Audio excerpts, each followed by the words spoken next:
பெரிய பேச்சாளராக ஆகணும்னு ஆசை இருந்தது. இப்போ ஆயிட்டேன்னு நினைக்கிறேன். அப்புறம் ஐஏஎஸ் ஆகணும்னு ஆசை.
இறுதியாக நிகழ்ச்சியின் முத்தாப்பாக மகரிஷி பள்ளி மாணவி செல்வி அகிலா நட்சத்திர பேச்சாளர்.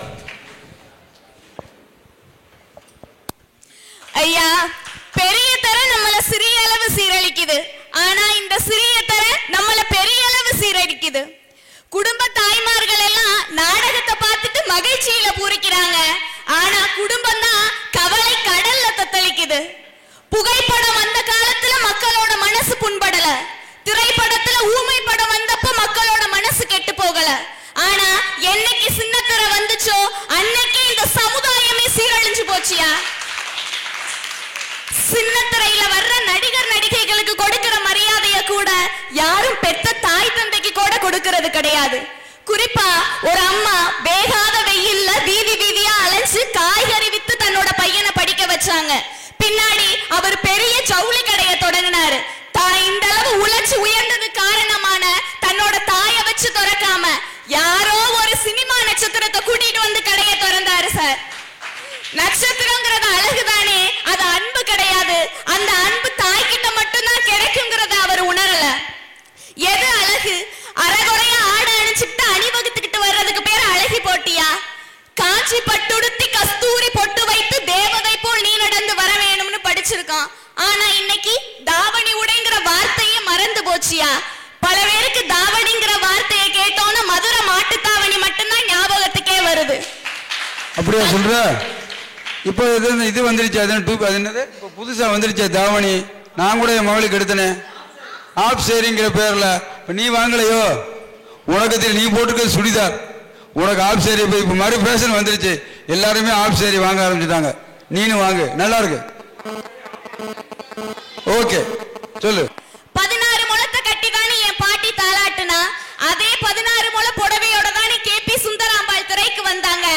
அந்த கால பாட்டிக்கிட்ட இருந்த அழகு இந்த காலத்து ஐஸ்வர்யா ராய் கிட்ட கூட இல்லைங்கிறத தாயோட கருவறையில கிடந்து தாயோட அன்புல வளர்ந்த குழந்தைக்கு மட்டும்தான் ஐயா தெரியும். இன்னைக்கு 16 முழ புடவையும் 16 முழ புடவையும் தாவணியும் அருங்காட்சியில வைக்க வேண்டிய அரிய பொருளாயிடுச்சு. இதுக்கெல்லாம் என்ன காரணம்? இந்த சின்னத்திர நடிகைகளோட வரவுதானே காரணம். சின்னத்திர நடிகைகள் எல்லாம் காசை வாங்கிட்டு அழுகுறாங்க. ஆனா நம்ம வீட்டு பெண்கள் தான் காசை கொடுத்துட்டு அழுகுறாங்க. சுதந்திர தினத்தன்று பேட்டி தர காத்திருந்தார் தியாகி, நடிகையின் பேட்டி முடிய. இந்த நிலையில தான் நம்ம வாழ்க்கை பயணமே நகர்ந்துகிட்டு இருக்கு. இந்த தியாகியை விட அந்த நடிகை அப்படி என்ன தியாகம் செஞ்சுட்டாங்கன்னு யோசிச்சப்போதான் தெரிஞ்சிச்சு தன்னோட உடைய தியாகம் செஞ்சிருக்காங்கன்னு. குஜராத் மாநிலம் 2 பேரும் நம்ம தமிழ்நாட்டுக்கு தந்துச்சு. ஒன்னு காந்திஜி, இன்னொன்னு நமிதாஜி. காந்திஜியே தெரியாதவங்க வேணா இருப்பாங்க, ஆனா இந்த நமிதாஜியே தெரியாதவங்க யாருமே இருக்க மாட்டாங்க. சின்னத்திரையில காதல் எல்லாம் யாரோ ஒரு பெரிய தியாகம் மாதிரி காட்டுறாங்க. அது தியாகமா? அன்னைக்கு இங்கிலாந்து இளவரசர் காதலிச்சாரு, கல்யாணம் பண்ணாரு, 2 குழந்தைங்க பிறந்தாங்க. இன்னைக்கு தமிழ்நாட்டு இளவரசன் காதலிச்சாரு, கல்யாணம் பண்ணாரு, 2 ஊரு 2 வீடும்ல அழிச்சு போச்சு. இது தியாகமா?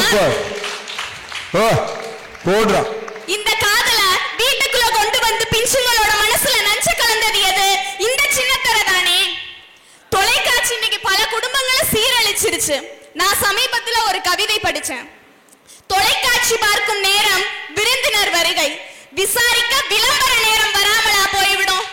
இப்படித்தாங்க இன்னைக்கு இந்த சின்னத்திரையால சின்ன பிள்ளைங்க கூட உறவுகளை உதாசனப்படுத்திட்டு அந்த தொலைக்காட்சிக்குள்ள புதைஞ்சு கிடக்குறாங்க. ஒரு வெளிநாட்டறிஞர் நம்ம தமிழ்நாட்டுக்கு வந்துட்டு போனப்போ எனக்கு தமிழ்நாட்டுல 2 விஷயம் ரொம்ப பிடிச்சிருக்குன்னு சொன்னாங்க. ஒண்ணு கூட்டா வாழ்ற குடும்பங்களும், இன்னொன்னு கோபுரமா இருக்க கோயில்களும் சொன்னாங்க. இது 2ல ஏதாவது ஒண்ணு சொல்லுங்கன்னு கேட்டப்போ அவங்க சொன்னாங்க தமிழ்நாட்டுல மட்டும்தான் குடும்பங்களே கோயிலா இருக்குன்னு சொன்னாங்க. ஆனா இன்னைக்கு அப்படிப்பட்ட உறவுகளை கூட உதாசனப்படுத்திட்டு தான் இன்னைக்கு தலைமுறை வாழ்ந்துகிட்டு இருக்காங்க. இன்னொரு கவிஞன் அழகா சொன்னான், சவப்பெட்டியில் ஒவ்வொருவரை அடக்கம் செய்யலாம், ஆனால் ஒட்டுமொத்த குடும்பத்தையே அடக்கம் செய்வது என்றால் அது தொலைக்காட்சி பெட்டி தான். இதுவாங்க உயர்ந்த வாழ்க்கை. சின்னத்திரையோட சீரழிவுகளை மணித்துளியில் அடக்குறதுங்கிறது காவிரிய கமண்டலத்தில் அடக்குற மாதிரியும் வானத்தை கையால அளக்குற மாதிரி ஆகும். அங்கொன்னு இங்கொன்னுமா தமிழ் பேச்சு எங்கள் மூச்சு மாதிரி நல்ல நிகழ்ச்சிகள் ஒளிபரப்பாகிற அதே நேரத்துல பல கெட்ட நிகழ்ச்சிகளை தான் இந்த சின்னத்திரை நம்மளோட கண்ணுக்கு விருந்தாக்குது. அன்னம் போல வாக்கிங், அல்வா போல டாக்கிங், எப்ப உங்க வெட்டிங் அப்ப நாங்க கம்மிங், காலேஜ் கலாட்டா நிகழ்ச்சியில ஒளிபரப்பான வசனம் இது. இப்படியே போனா தமிழ் எப்படி வளரும்? சிந்திச்சு பார்க்கவே பயமா இருக்கு. மாமியார் மருமகள் பிரச்சனை, அடுத்தவன் குடும்பத்தை எப்படிரா கெடுப்போம், இதுதாங்க இன்னைக்கு வர்ற சின்னத்திரையோட மைய கருத்தாவே இருக்குது. சின்னத்திரைங்கிறது ஒரு ஆட்கொல்லி, அது விஞ்ஞானத்தோட வளர்ச்சி கிடையாது, நம்ம பண்பாட்டோட வீழ்ச்சி. சொந்த வீட்டை விட்டு வெளியே வர்றதுக்கு அஞ்சின நிலை அன்னைக்கு பெண்களுக்கு. ஆனா இன்னைக்கு அவங்க எல்லாம் வெளியே வர வேண்டிய தேவையே இல்லை. ஏன்னா எல்லா அலங்கோலமே அவசரத்துல அள்ளி தெளிச்ச கோலமா நம்ம வீட்டுக்குள்ளேயே வந்துருச்சே. டிஆர்பி ரேட்டிங்கிற பேர்ல எத்தனையோ தமிழ் பண்பாட்டுக்கு புறம்பா பல நிகழ்ச்சிகளை ஒளிபரப்புறாங்க. ஆனா குழந்தைங்களுக்கு பேச்சு, பாட்டு, நடனம்னு எத்தனையோ நிகழ்ச்சிகளை நடத்தி அவங்களோட திறமையை வெளிக்கொண்டு வர்ற அதே நேரத்துல அவங்க தோல்வி அடைஞ்ச பிறகு அவங்க அழுகிறத படம் முடிச்சு காட்டி காசு சம்பாதிக்க தானே இந்த ஊடகம் ஆசைப்படுது. பொய்ய கூட உண்மையா காட்டுற உயர்ந்த ஊடகமே இந்த தொலைக்காட்சி தாங்க. தொலைக்காட்சி இன்னைக்கு பெரிய தொல்லைக்காட்சியா மாறிடுச்சு. ஆங்கிலத்துல சொல்ல போனா டெலிவிஷன்ங்கிறது இன்னைக்கு டெலிவிஷம் ஆயிடுச்சு. நன்மையை விட தீமையை தான் அதிகமா விளைவிக்குது. 1 லிட்டர் பால்ல 1 துளி விஷம் இருந்தாலும் அந்த பால் பயன்படாது. ஆனா இன்னைக்கு தொலைக்காட்சிங்கிறது 1 லிட்டர் விஷத்துல 1 துளி பால், அது எப்படிங்க பயன்படும்? ஹரிச்சந்திர நாடகம் இன்னைக்கு ஒரு காந்தியை உருவாக்குச்சு. அவர் உண்மைங்கிற தத்துவத்துல உறுதியா இருந்தாரு. ஆனா இன்னைக்கு இந்த சின்னத்திரை யார உருவாக்குது? விவேகானந்தர் பிறந்த இதே மண்ணில தான் நித்யானந்தா, பிரேமானந்தா, எத்தனையோ ஆனந்தாக்கள் இந்த சின்னத்திரை உருவாக்கி இருக்கு. ஆத்தங்கரையில குளிக்க வேண்டிய ஆண்களை குளியல் அறைக்குள்ள வச்சு விளம்பரம், குளியல் அறைக்குள்ள குளிக்க வேண்டிய பெண்களை ஆத்தங்கரையில வச்சு விளம்பரம். இதுவாங்க கலாச்சாரம். காமெடிகள்லாம் இன்னைக்கு காம வெடிகளா மாறிடுச்சு. நடிக்கிறதுல காமெடின்ற நிலைமை மாறி இன்னைக்கு குடிக்கிறதுல காமெடி, அடிக்கிறதுல காமெடி. சொல்ல வேண்டியதை சொல்லாம இருக்கிறது பாவம், சொல்லக்கூடாதது சொல்லுறது பாவம்ங்கிறத என்னைக்கு சின்னத்திரை உணருதோ அன்னைக்கு வேணா சின்னத்திரை சிறந்தது